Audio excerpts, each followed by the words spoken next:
Okay. ó lè sọ̀tà ṣe kàádẹ́mù gbogbo ní tí a bàbá ṣe kàádẹ́mù jà ẹ̀ẹ́dì kọ́ ọmọ mọ́ríkà àsìkà tó ń ti yọ máa lè táwọn òfẹ́ nu lé mọ́nà ni wọ́n tún lọ rú di. ìmọ̀ kí ní tẹ́ lè dá bájà ó jẹ́ kẹ́ lè dá dámà bájà kẹ́ lè dá sẹ̀rẹ̀ bájà. lẹ́nu mi tẹ́ lè fi bájà àfàwọn ọmọ rẹ̀ ta ló mú lẹ́nu ọmọ rẹ̀ náà lẹ́rìí. ta ló mú ní kéwú ọmọ rẹ̀ náà lẹ́rìí. ta ló mọ̀ nǹkan kọ ọmọ rẹ̀ náà lẹ́rìí. ta ló lè ṣe wá sí tílẹ̀ omi ọmọ rẹ̀ náà lẹ́rìí. gbogbo àwọn táwọn bá sọ pé àfẹ́ àwọn eléyìí máa ń nu ilé nígbà tá a ṣe skínì pé wọn ò yẹ lọ́mọ àwọn lè yóò wá rẹ́ǹtì ń dájọ́ ìsọ pé tí yín ni wọ́n ṣe. Wàlàkàtí kan lẹ́bùn náà bà ní Ádámà. Kàrábà náà kọ̀ọ̀kan nù kò sí àfọ àtọ́nà ń bolẹ̀ Yorùbá àfọ àtọ́fẹ́ bájà tó jẹ́ ọmọ kéwòn rẹ̀ náà láti lọ rẹ́ǹtì nàmbà 1 ṣé Adam Ọlọ́run ṣe bá fún wa. Rahimahullahu ta'ala. Alhamdulillah. Adúpẹ́ fún Allah subhanahu wa ta'ala. Àtọ̀rọ̀kẹ́ gẹ̀fẹ́ nípa Muhammad sallallahu alaihi wasallam. Ike Allahu azza wa jal.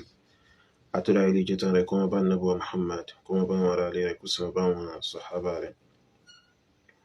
Ẹ̀yà yawa nínú Islam, orí sunna nípa Muhammad sallallahu alaihi wasallam. Ake rawa ibi assalamu alaikum wa rahmatullahi wa barakatuh. Naam. Gẹ́gẹ́ bá ti máa sọ, ìpinnu dára tẹ̀lé ṣe fún barakallahu fikum. Wọ́n nípa àwọn ọ̀rọ̀ lórí bí èyí tá ń sọ yìí láti fi ṣàlàyé ìsàn lọ́bẹ̀ ẹ̀dá ẹ̀mẹ́sàn lọ́bà wà tán ká. Kí wọ́n fẹ́ ní rẹ̀ kó lè bá ṣe kí ni kó lè bá kárí. Gbogbo ara gbọ́n tí Abdulaziz Adéwọ̀lú nínú àwọn amúgbálẹ́gbẹ̀ẹ́ Mudirul Markaz gbogbo alágbọ́n tó sọ. Pé nípa karama Sheikh Adam rahimahullah. So àwọn karamat àwọn ìyanu so tọ́lọ́bẹ̀ ẹ̀dà fi ṣe kíni tó fi ṣàpọ́nlé fún Sheikh Adam.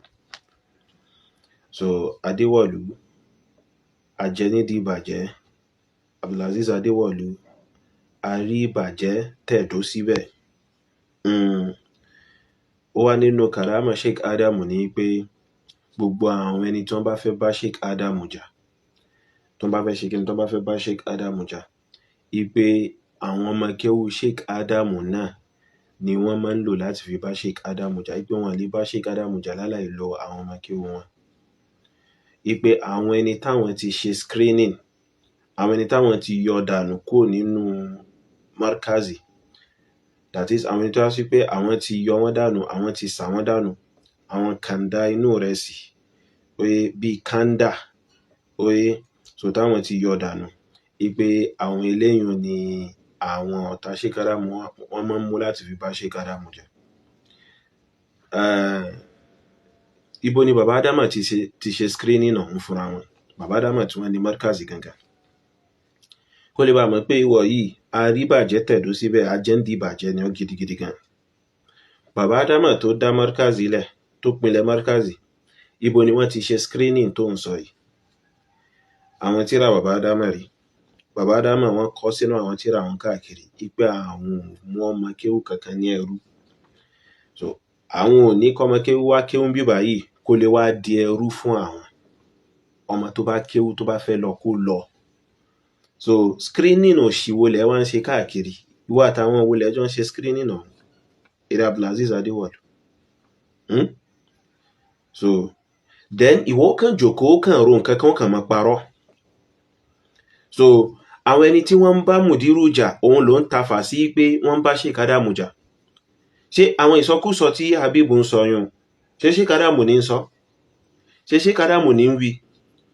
So ìbá Sheikh Adam jà ìgbógun ti Sheikh Adam tí ẹ̀yin àríbàjẹ́ tẹ̀dó síbẹ̀ yìí ajẹnídìí ìbàjẹ́.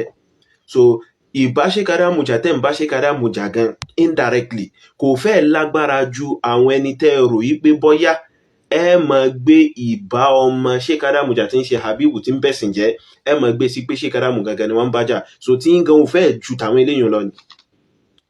So ẹ̀yin tó já sí wípé in tó jẹ́ òdodo nínú àwọn nǹkan tí Sheikh Adam sọ so ẹ sì yọ àkẹ́tì ẹ sì ń wò ẹ yọ àkẹ́tì ẹ ń wò. Láìpẹ́ yìí tí Mudiru yẹn ìyá aláìmọ̀ kan tẹ́ ń oye innahu amalun ghayru salihin tẹ́ ń gbé káàkiri yun oye. So láìpẹ́ yìí tó sọ ipá Nabi Nuh kò lò 950 years.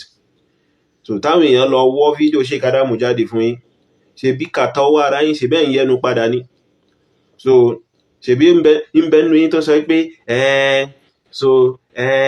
mùdírù fẹ́ jẹ́ kẹ́ mọ̀ pàtàkì ọ̀rọ̀ Sheikh Adamu ní kẹ́lẹ́ bá padà síbẹ̀ so irọ́ kan báyé yín jẹ́ so ìbá àwọn tó dá nínú tí Sheikh Adamu ṣe kalẹ̀ gan legacy tó dá tí Sheikh Adamu là kalẹ̀ so láwọn tó dá tí ń bẹ nínú àwọn ọ̀rọ̀ wọn torí àwọn èyí tí ò dá náà ń bẹ o àmọ́ àwọn èyí tó dá nínú àwọn ọ̀rọ̀ wọn tó já sí pé wọ́n bá àwọn àfáà mùsùlùmí lọ lórí rẹ̀ so èyí tẹ́ ń bàjẹ́ nínú rẹ̀ kọ́ ní lọ wájú yùn ni ṣé ẹ̀yin náà ń gbógun ti Sheikh Adamu ní kàtá so ìgbógun ti Sheikh Adamu ti yín gan ó lágbára ju tàwọn ẹni tó fẹ́ máa gbé sípò gbé bá wọn gbógun ti Sheikh Adamu wàrà sí wọn gbógun ti Sheikh Adamu Habibu ni wọ́n ń bá jà lórí pé àníṣe ìsọkúsọ ló ń sọ má dá sọ́rọ̀ ẹ̀sìn àwọn mùsùlùmí mọ́ ò nímọ̀ rẹ̀ ò lẹ́kọ̀ọ́ rẹ̀ ìwíkúwí ló ń wí lọ́mọ ta pure water lọ́mọ ta èyíkéyìí nǹkan tó bá fẹ́ tà àmọ́ má dá sọ́rọ̀ àwọn mùsùlùmí mọ́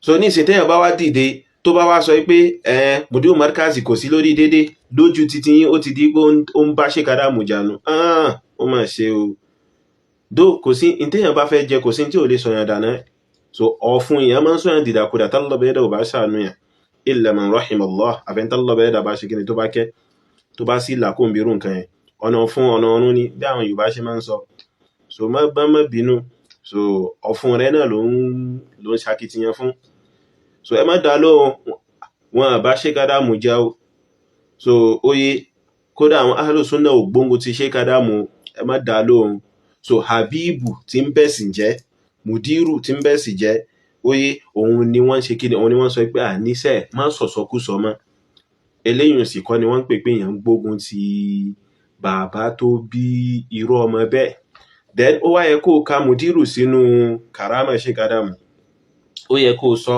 ó tí ìka karama yẹn pé ó yẹ kó sọ pé gbogbo ilẹ̀ Yorùbá o kò sí àfà tí Allah bá ẹ̀dà ṣerú karama yìí fún kí wá ní karama náà so kò sáfà kan tọ́lọ́hun yọ ọmọ kan jáde nínú rẹ̀ tọ́mọ náà ó wá máa jẹ́ innahu amalun ghayru salihin oye tọ́mọ náà ó sì wá máa bojú ẹ̀sìn jẹ́ tí ó mọ̀ bọ́ àwọn sàábẹ́ ànábì débi pé kódà ó tún bọ́ ànábì gan ń tọwọ́ bọ̀ jọmọ lọ́àbí ànábì ó yẹ kó ka eléyìí náà sínú karama Sheikh Adamu torí gbogbo àwọn nǹkan yìí ní Habibu dán o gbogbo àwọn nǹkan yìí ló ṣe so ìwàlá burú ìdákun kóra rẹ sẹ́gbẹ̀ẹ́ kan jàre. Naam barakallahu fikum ẹ̀rọ nínú ẹ̀sìn wa